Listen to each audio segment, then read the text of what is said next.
Hi, I'm Tara Lynn Haley, and you are looking at the heartbeat of my life. You're in my bedroom, and this is my picture wall. Just like you, I have gone through hard things in my life, and at one point, I had a really dear friend ask me what was something that I could grab onto, something that I could hold onto, that I could accomplish in the future or do, and this was it. I said I just wanted pictures. I wanted memories of me and my boys, and now they're teenagers. I have two teenage boys. One is a junior in high school this year, 2025, and another one is in eighth grade. He is turning 15 later this year, about to start driving. I'm also a professional educator. I love what I do. I teach at a local high school, and I also teach a university class. And I do it full time, single mom, and education is full time. So I was not going to do this. I was not going to be talking with you for the next few years because I wanted to be here so my boys could go out and go to college, and then I could concentrate on this. But I believe that we are in a crisis. A study from Gallup poll just came out in January 2025, and it said that we are at a 10-year low in employee satisfaction. People who currently have jobs, who currently have careers, are not satisfied with their jobs. 31% came back with that they are, but they're also uncertain about what's happening in their future. They're dissatisfied with the communication of what's coming up next, what's going to happen with technology and AI. They're feeling uncomfortable, to say the best. Also, we are at $1.21 trillion in credit card debt. Trillion. And non-housing debt is $5.4 trillion. We are suffering as a country in debt. And the news doesn't get much better. We have kids that we are taking through school where they're doing all of this STEM work and learning essays and learning how to do math. My son's doing calculus. My other son's talking about algebraic equations and sine, cosine, tangent. And they're feeling fear because we have computers that can do it in an instant. We have teenagers who are struggling. They're struggling with their identity of who are they in this world? What is their place? What is coming up next? And as educators, I feel like this is a crisis. We are not teaching them the very things that they need to know. I ask you, if you have a teen at home, maybe tonight around the dinner table, just a suggestion. Just ask them, what's the difference between them and AI and robots? They might have a couple of answers, but with upcoming certainty in the next 5 years, like, where are we going? What is their place? We are educating our students for a world that doesn't exist. I'm an educator, and I go to school. I have the incredible gift of teaching at the school that I do, with a principal who lets me kind of run amok with what I want to do with my education. And one of the things that I bring up is this often. Who are you? What makes you unique? What makes you uniquely qualified? These questions don't get answered. They don't even get explored. We're having them do math and science and social studies. And the thing that drives me crazy is when my boys come home and they talk about a packet or a worksheet or repetitive information. They're being given information, given everything. Here's the book, here's the lesson, here's the essay, here's the question. Everything's given to them. And where are they exploring? They have a world at their fingertips, the world at their fingertips. All they have to do is pick up their phones and they can find more information in an instant using Claude AI, ChatGPT. They can create what they want to. They can even train AI to use their voice. And yet we're asking them to do the same things over and over. My boys come home and they're bored and they're scared. I ask you another question. What is convincing your kids that they are needed? they're wanted. You and me, yes, yes. They come in and they see this. They know that I want them. They know that I care about them. But the point of being a teenager is to step away from your parents. Otherwise, they'd be living with us until they're 50. I hope mine aren't living with me until they're 50. I love them very much, but the point of being a teenager is to go explore and to push boundaries and to question what's happening. And right now, they're on their phones, and on their phones, they're seeing all these advertisements. And what is advertisement like goal? What is the goal of advertising? If I want you to buy this pen for me, it's a great pen. I love this pen. You love this pen, right? But you're not going to buy it for $10 unless I convince you that you are not enough without it. I have to convince you that you need it. If I convince you that exactly who you are, exactly where you are, with everything that you have, with the people in your life, with the money and the clothing and the finances and the car, if I let you believe that you are okay just how you are not going to buy this pen. So our kids, our students, our teens are living in a world and they're inundated with messages that they're not enough, that they don't belong, and that there's something out there that can do everything better than what they can do. We are living in a crisis. So what do we do? Why am I here? First, I want to talk about what it is to be an expert. I think we have a million experts in our field that call themselves experts, and that's what defines them as an expert. I think anyone can stand on the stage and claim expertise. All I got to do, I'll tell you right now, all I got to do is go to Claude.ai. If you haven't checked it out, it's a game changer. Let it understand you, speak to it for a while, let it get to know your voice, buy a subscription, and then input some information and ask it to output things for you. And it does a fantastic job. My last one that I did just to see before I came on, it said 100% human. That's scary. So what's an expert? Claude? AI? Yeah, they are. They are. It's a great tool. We can go out and we can find information that's at our fingertips. I can find right now the most current scientific evidence on whatever it is that I want to find. It will go out and explore all of the avenues, all of the web, and bring back exactly what I'm asking it to do if I know how to use it as a tool. Are we teaching our teens to use AI as a tool? Next question.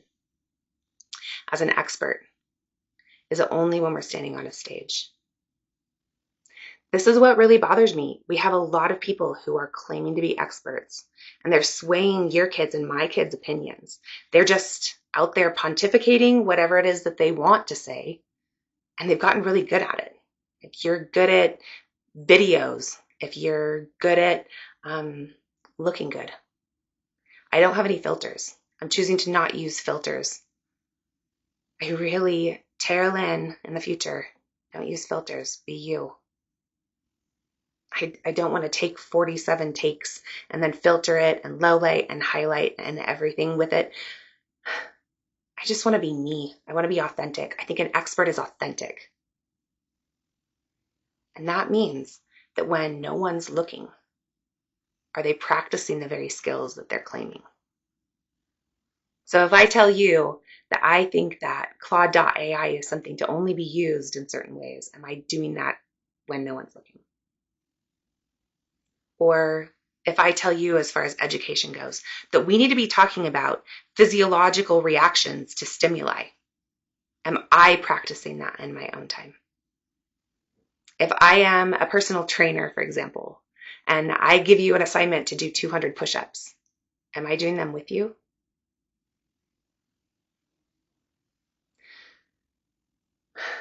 We have change coming, my friends. We have a lot of change coming. It is going to be massive. doesn't mean that it's scary as long as we can take it and we can use it and we can educate ourselves and we can find the experts in the niches that we have to help us through. I'll give you an example. In music, I was not around, I don't think, or maybe I was a baby when there were 8 tracks. I do remember vinyl. I do remember record players. I do remember my grandma having that. My day was cassettes. I had the Walkman. I loved my Walkman. And then I remember CDs, and CDs were huge.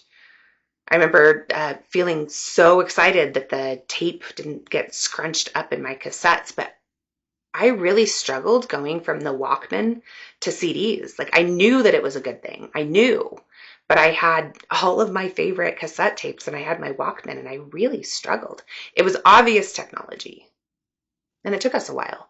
Not just me. It took us a while. And then came the world of downloads.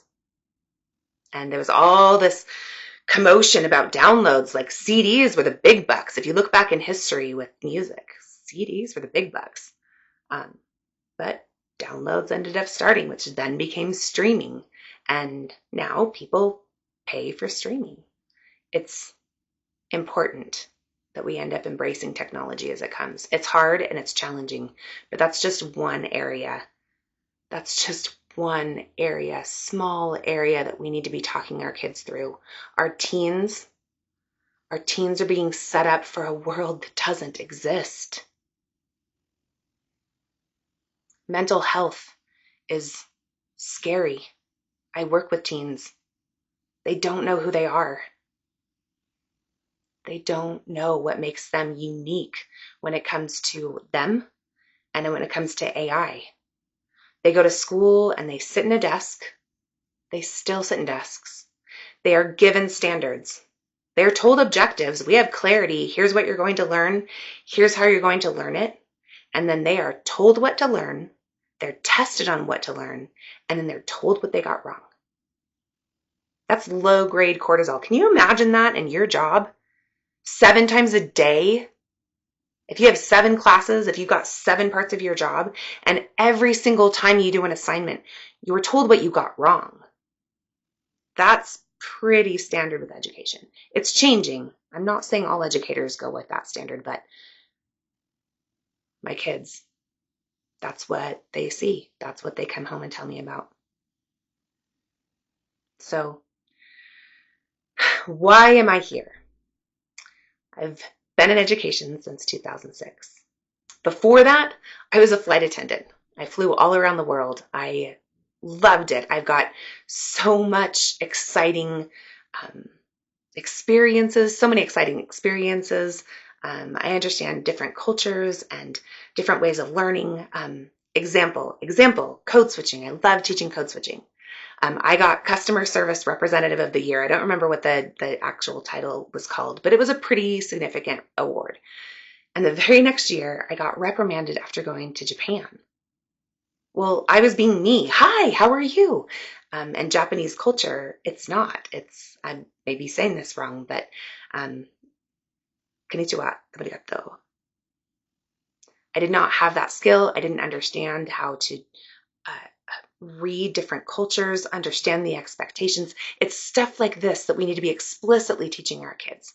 How to go from one area to the next and understand how to adapt. That is more important than learning how to do calculus. I can give you 1,000 more examples. Finances are another one. Our kids are in debt. Our kids are going out into the world in debt. I did. I was so much in debt by the time I was 19. I took economics class. I think I even aced it. But they don't know unless they have experiences. I have so many ideas. I've been teaching since 2006. I have teens of my own. I work with them all day.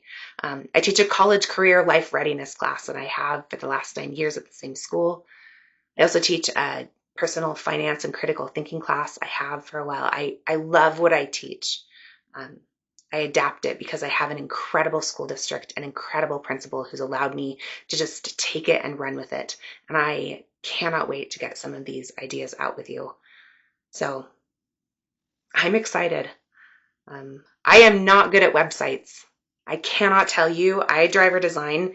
You look at my website, you look at my first website. Ouch. Go back to the Wayback Machine and check it out. I driver design crushes it. Um, I have some other friends that are in business in other places. I have friends that are event planners. I have friends who do ministries. I have friends who are experts in their field. In solar, I have a brother who's a lawyer. Like there are so many people who are experts in their field. I love teens. I love teens.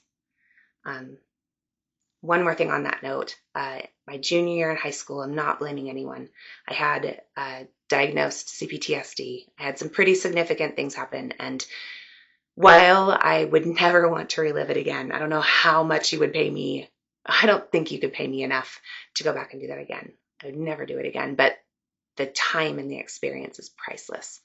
I know what it's like to go through hard things. I know what it's like to overcome and be resilient in a different world.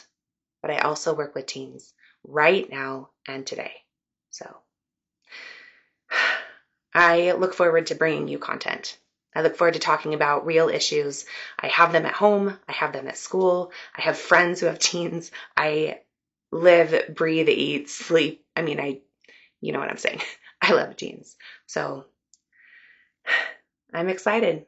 I started off with a business called Be Where You Are LLC. I am the founder and CEO. But that got too confusing. There's even a fly fishing channel called Be Where You Are. So this is it. It's just Tara Lynn Haley.